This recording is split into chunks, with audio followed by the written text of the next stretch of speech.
réunis pour parler de la prochaine crise absurde qui renverra les Américains là où ils doivent être, en chambre noire, collés à leur télévision, trop terrifiés pour zapper les publicités. Eh bien, je crois... NBC, vous êtes ici pour écouter, pas pour parler. Je propose une bonne vieille panique sur la santé publique.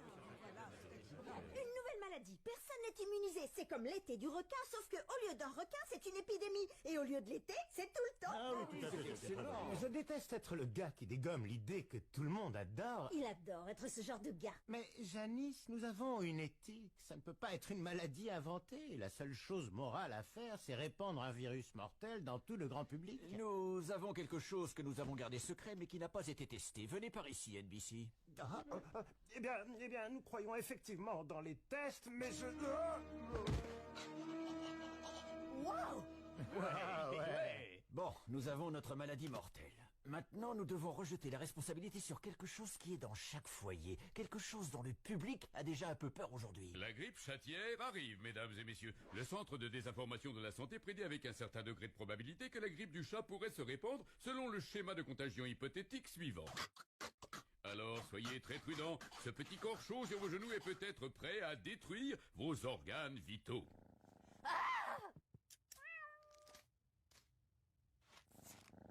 Les habitants de Springfield sont avisés de rester à l'écoute pour de plus en plus d'informations et s'ils ressentent un des symptômes suivants. Soif légère, faim occasionnelle, fatigue le soir. Vous savez, je ne sais pas quand on a cru que c'était une bonne idée.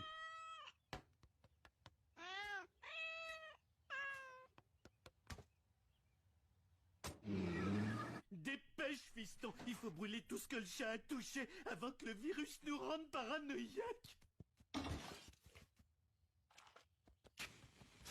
Oh merde! Arrête de tout brûler, arrête! Ils ont un vaccin! Très bien, on va se faire vacciner. Oh merde, tu savais qu'il était dans la pile? J'ai cru que c'était un tas de vieilles guenilles.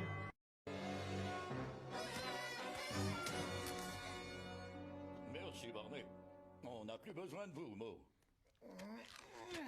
Très bien, en tout cas, ça m'a bien plu de jouer le docteur Ribert. Au fait, vous êtes plus le bienvenu à la bibliothèque. Désolé. C'était pas si terrible, tu es d'accord, Bart? Parfois, la peur de souffrir fait...